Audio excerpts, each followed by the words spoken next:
Samedi 30 mai 2026, c'est l'heure de votre rendez-vous hebdomadaire, la rétrospective de l'actualité de la semaine, suivie d'un documentaire à la présentation à la Abdou.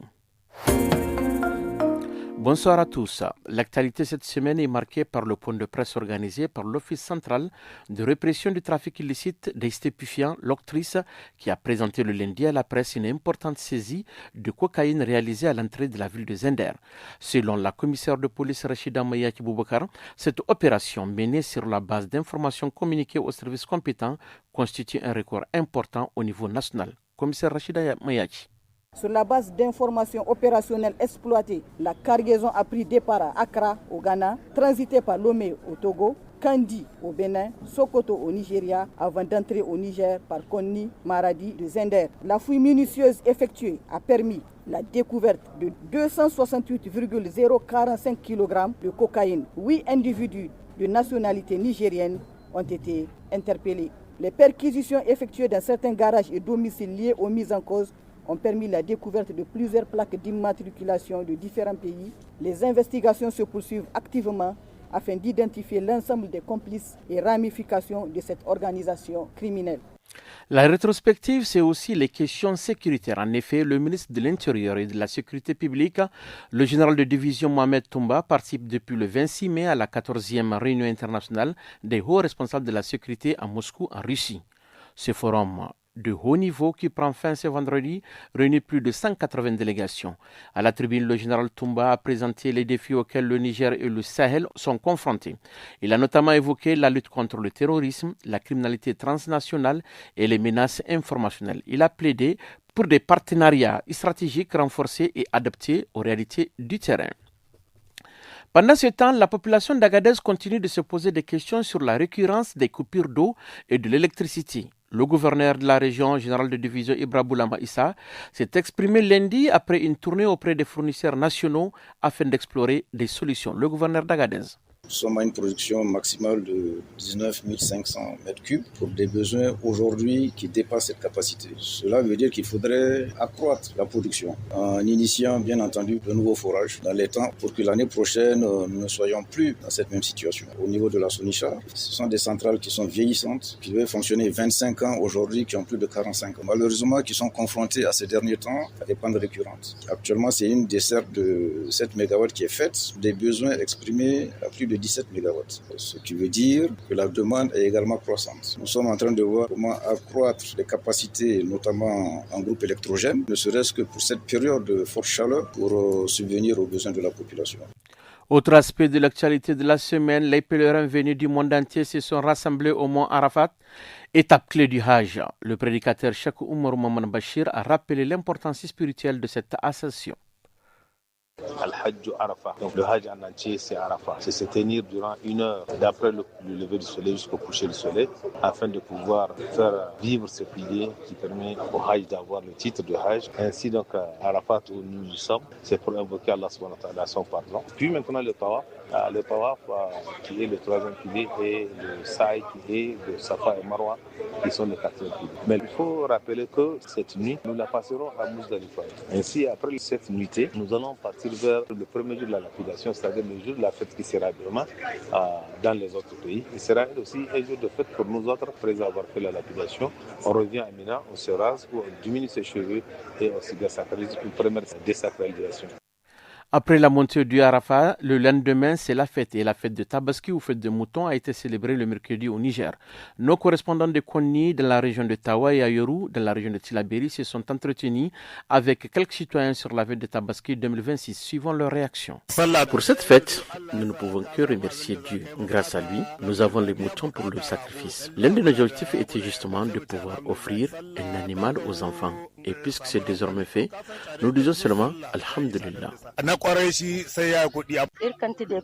Depuis notre installation ici sur ces lieux, nous n'avons jamais eu d'aide en ce qui concerne les moutons de Tabaski. Mais nous continuons à espérer. Peut-être cette année, nous ne serons pas oubliés afin de bien fêter. Seulement, notre espoir est minime car les animaux coûtent excessivement cher et il y a l'insécurité qui limite tout.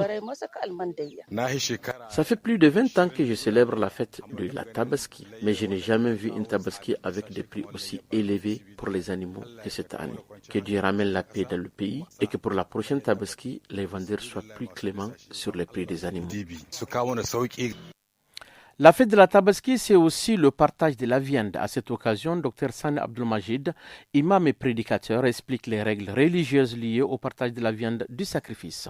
Le prophète sallallahu alayhi wa sallam dans un hadith a montré qu'il faut donc diviser la viande en 3 parties. Mangez-en, donc il faut faire manger la famille, encore et donner cadeau. Quand on dit cadeau, tu donnes à un ami, même s'il a égorgé, même s'il est riche, c'est un cadeau. Un ami, un voisin, un collègue de travail. Et maintenant, il a dit aussi donner aux pauvres nécessités. C'est-à-dire maintenant, celui qui est pauvre, qui n'a pas égorgé, mais si possible, prioriser la famille. Au sein de la famille, s'il y a quelqu'un qui n'a pas égorgé par pauvreté, il faut les prioriser à quelqu'un qui est hors de la famille. Voilà donc à ce qui concerne donc, le partage des biens. À Niamey, la fête entraîne malheureusement une dégradation de l'environnement dans plusieurs quartiers. Le coordinateur de l'ONG Agir pour un environnement et un développement durable, Hamani Dari, a rappelé le devoir des populations de préserver leur cadre de vie. Hamani Dari, que je vous invite à suivre. Après la fête de Tabaski, les gens vont jeter des pots, des cornes, des sabots et les déchets même un peu partout au niveau des artères, dans les caniveaux. Tout ça, ce sont des comportements qui unissent notre environnement. Donc, pour pallier à tous ces problèmes qui minent notre environnement, que ce soit au niveau des acteurs de la société civile, que ce soit au niveau des acteurs religieux ou bien les jeunes, les femmes, nous devrons rendre notre environnement en fait opposant des actions de salubrité. Ensuite, il faut collecter les déchets que nous avons jetés un peu partout. Les eaux usées là, il faut les balayer pour que vraiment nous rendons notre espace vivable. La rétrospective de l'actualité sur le studio Kalangu, c'est aussi cette action des 300 jeunes issus des quartiers Awaridi, Chouro et Dadinkowa de la commune urbaine de Difa qui ont déposé et remis leurs armes blanches au tout nouveau chef de canton de la Komadougou, mettant ainsi fin à leur activité dans les palais. Suivant ce propos, Kazelma Hassan Mamadou Abachari, chef de canton de la Komadougou. À partir d'aujourd'hui, nous ne parlerons plus du phénomène du palais. J'ai lancé un appel et vous y avez répondu favorablement. Je vous en remercie et vous invite à continuer à préserver la paix et la quiétude. Ce sont des choses plus importantes. Nous avons commencé par ces quartiers et nous poursuivrons quartier par quartier dans les zones concernées. Dès à présent, nous confirmons qu'il n'y a plus cette affaire du palais. Nous sommes ici en présence des représentants de l'administrateur délégué de Difa et celui de la commune de Guesquerou, du préfet et d'une importante délégation pour recevoir les armes blanches que vous avez déposées et qui étaient utilisées pour commettre des bavures. De Difa, retour à Niamey pour parler de la célébration de la journée mondiale de l'hygiène menstruelle par la communauté internationale chaque 28 mai. Au Niger, de nombreuses jeunes filles ne savent pas encore comment assurer leur hygiène pendant les règles. Samiratou Boubacar et Balkissa Moussa, membres de l'association nigérienne des jeunesses, JEMS, engagés pour le leadership féminin dans le secteur de la santé, se sont exprimés sur cette question. Les infections urinaires peuvent découler de la mauvaise utilisation des serviettes hygiéniques. On dit dans les manuels qu'il faut changer ça chaque 4 heures. Il y a des personnes qui ont des flux très abondants. Il y a des femmes, leur flux est minime. Chaque personne avec sa constitution, vous savez qu'il faut changer la serviette chaque 4 heures, mais quand c'est plein là, on peut comprendre aussi. Chaque 1 heure ou 30 minutes, allez-y vérifier aux toilettes. Est-ce que c'est plein? Est-ce que je dois me changer? Ne restez pas avec le même slip toute la journée, ne restez pas avec le même coton toute la journée. Une bonne partie de notre population est en situation précaire. Nous, Dieu merci, on a la chance. On a accès à tout ça, on peut changer nos cotons comme on veut, nos sous-vêtements. Mais et ces personnes-là? Trouvons des solutions pour les aider aussi à avoir une bonne hygiène, surtout au niveau intime. Avant de boucler la semaine sur Kalangu, place à la partie documentaire.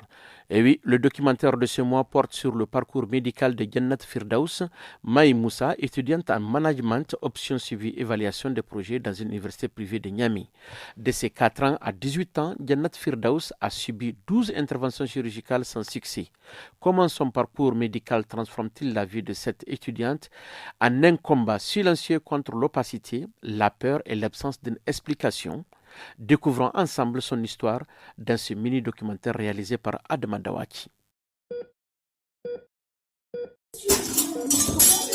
Avant même la douleur, avant même les cicatrices, il y avait la peur. La peur du bloc opératoire, la peur de l'anesthésie, la peur de s'endormir et de ne pas se réveiller. C'était plus l'anesthésie ma peur parce que j'avais peur de ne pas me réveiller. Surtout que quand on venait, une bonne anesthésie, les trucs que les gens ils disent. Du coup, j'avais trop peur. Je me souviens, à chaque fois, avant qu'on ne m'endorme, je faisais la shahada là. Parmi tous ces souvenirs d'hôpital, certains restent gravés, comme si rien ne s'était effacé. Parlant de ça, je parlerai plus de, disons, ma 6e opération. Quand j'étais rentrée au niveau du bloc, c'était au moment là qu'on amenait tout ce qui est ciseaux, tout ce qui est les petits couteaux et autres. On avait commencé déjà à imbiber mon pied de bétadine. Et moi, au moment là, j'avais peur. Et il y avait un monsieur, celui qui devait me faire l'anesthésie. Je voulais qu'on me cause, histoire de me rassurer. Et puis il m'a dit, « Hey, connaissez, la phrase là, j'ai tout le temps ça en tête. » Aux environs de 16 heures dans le quartier cité chinoise à Niamey, Jannatou Firdaus nous accueille chez elle, assise dans son fauteuil roulant. Étudiante en management option suivi évaluation des projets dans une université privée de Niamey, elle poursuit aujourd'hui ses études avec détermination. Mais derrière ce présent, il y a une enfance qui a subi des interventions chirurgicales répétées, les douleurs, les incertitudes. Et une question qui n'a jamais vraiment trouvé de réponse, de quoi souffre-t-elle exactement?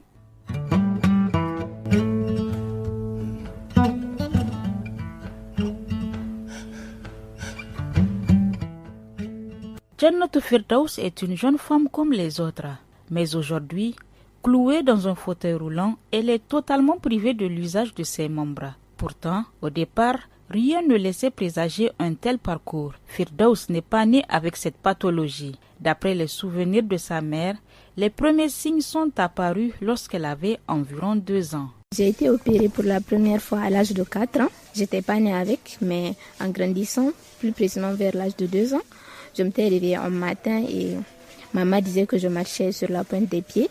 Et de là, on était parti à l'hôpital, ils ont fait les consultations et tout. On a fait tout ce qui est hématie, polio, ils ont dit que c'était pas ça, mais que c'était, disons, un problème des nerfs.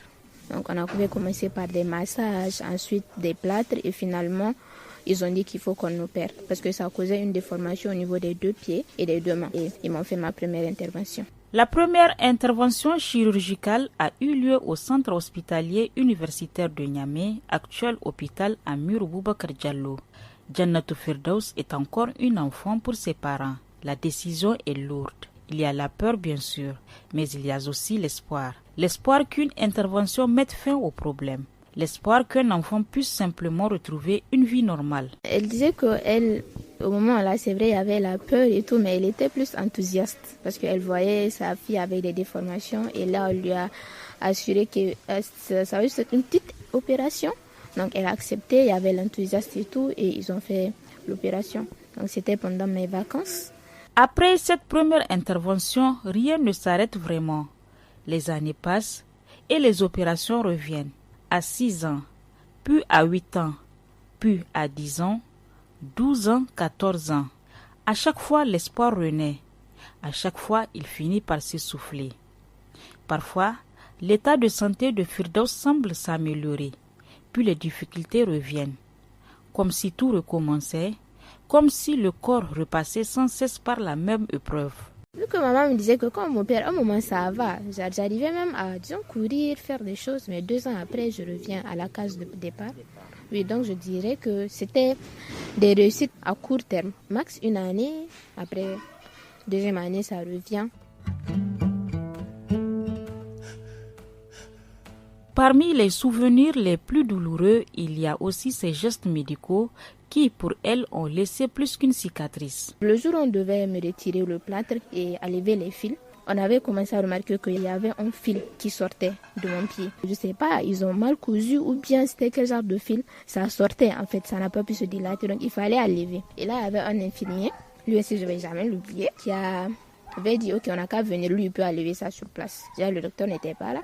Il a juste pris une lame façon et puis il s'est mis à couper ma chair. Sans anesthésie, sans rien, j'étais là, je criais. Cette scène, je ne vais jamais l'oublier. Il s'est juste mis à couper. Il me dit, ah, eh oui, Gisèle beaucoup de monde, lui, il peut enlever. Maman, elle était à l'arme, j'étais aussi à l'arme. 2 jours après, on est parti. Il enlève et le fil était toujours là. Donc ça, c'est des scènes que je ne vais jamais oublier. À force de revivre ces moments, Jannatou Firdaus ne voit plus les opérations comme une promesse de guérison. Elles deviennent une épreuve de plus, un passage qu'il faut encore supporter. Puis arrive un moment où quelque chose cède. Au collège, entre la classe de 5e et celle de 3e, Firdaus commence à comprendre pleinement ce qu'elle traverse. Et un jour, elle dit non. Déjà en 3e, juste après le brevet, on devait m'opérer. Et on avait tout fait, on avait même pris la chambre et tout. On devait m'opérer le lendemain. Et dès la veille, j'étais venue dans la maison, là je pleurais. J'ai dit que je ne voulais plus. J'ai fait un blackout. Mon père n'était pas au pays, j'ai appelé, j'ai dit que je ne voulais plus. Maman a dit, ah mais il y a cool soleil et tout. Elle a dit que je ne voulais plus. Parce que comme mon père, les mois qui suivent, c'est comme s'il y a de l'amélioration et tout. Mais après, je reviens à zéro. J'étais juste un dossier médical. Pas une personne estime Jannatou Firdaus. Dans cette phrase, il y a toute la fatigue d'une enfant devenue adolescente entre les murs des hôpitaux. Toute la violence d'un parcours vécu sans réponse, sans maîtrise, sans parole réellement partagée. Dans ma tête, c'est comme un rat de laboratoire. Tu pars, on fait, tu reviens, RAS. C'était comme s'il faisait des expériences sur moi. C'était plus au moment-là que je me sentais plus comme un dossier qu'une personne portant une maladie.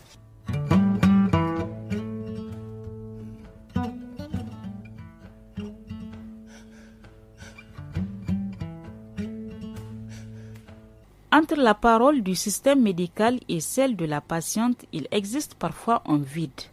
Et dans cet espace, Jannatou Firdaus se retrouve seule avec une question restée suspendue pendant des années. Sur les 8 opérations, je dirais que c'est plus le manque d'explication. Parce que c'est comme quand on vous opère, on dit essayez de vous guérir, mais vous ne savez pas exactement ce que vous avez. Parce que même là, quand on me demande la maladie que j'ai, je dis juste un problème des nerfs.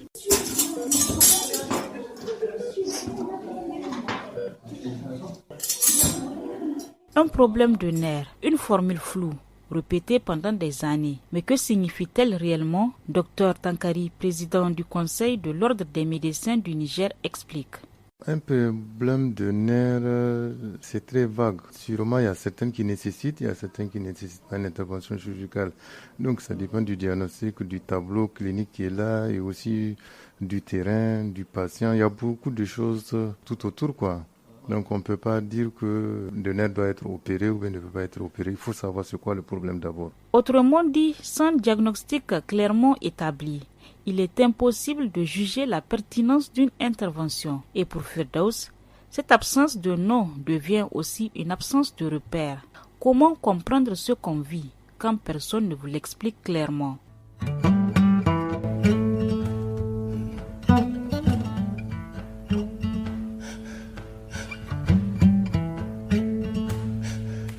Le parcours médical de Jannatou Firdaus ne se limite pas au bloc opératoire.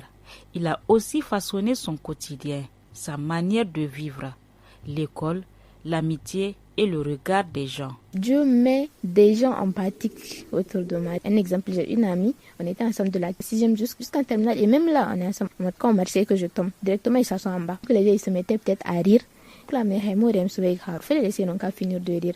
Après on se relève et puis on part. Et la plupart de mes amis, ils sont comme ça. Dans ce parcours, Jannatou Firdaus a connu la douleur, mais aussi le soutien de ses amis. Quand il y a trop de monde, elle se sentait gênée de marcher et tout. Et quand j'ai remarqué, elle était tombée, elle s'est accroupie. Et donc, moi, j'ai fait pareil. Ça a commencé à le faire rire. J'ai dit, ah donc là, ça va. Si ça peut l'aider, à chaque fois, même si elle tombe, je vais tomber avec elle. Elle incarne toutes les qualités, disons, humaines. Et elle a un potentiel, machallah. Et tous les enseignants parlent d'elle. Malgré le temps que chaque geste demande, Jannatou Firdaus s'accroche à l'école. Dieu merci, je faisais partie des élèves et étudiants brillants. Et ça m'a dit tout le temps que et autrement dit, quand Dieu il t'empêche quelque chose, il te met autre chose à la place. Pour Jannatou Firdaus, chaque année demande plus d'efforts, mais abandonner n'a jamais été une option. Par exemple, à l'école, pour écrire, si les gens ils ont eu 3 heures de temps, moi j'ai introduit 4 heures ou 5 heures de temps pour écrire parce que je mettais du temps plus que les autres. Mais malgré ça, côté notes, je mettais la barre haute.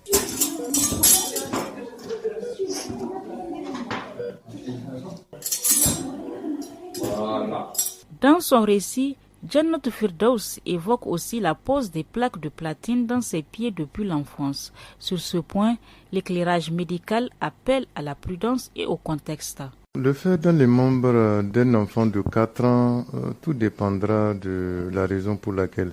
On évite de mettre du métal comme les plaques, comme les clous. L'intervention de l'enfant, ça se limite aux embrochages s'il faut mettre un matériel. Aujourd'hui, Jannatou Firdaus ne cherche pas seulement à raconter son histoire, elle cherche aussi à comprendre, à mettre des mots précis sur ce qu'elle a vécu, à savoir sur ce qui a été fait sur son corps et pourquoi.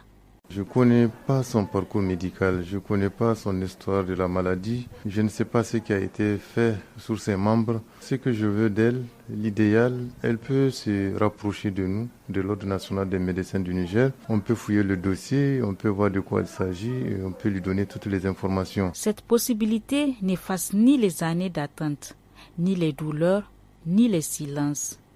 Mais elle ouvre peut-être une porte, celle d'un dossier médical relu, d'une histoire reprise, d'une vérité enfin cherchée au grand jour.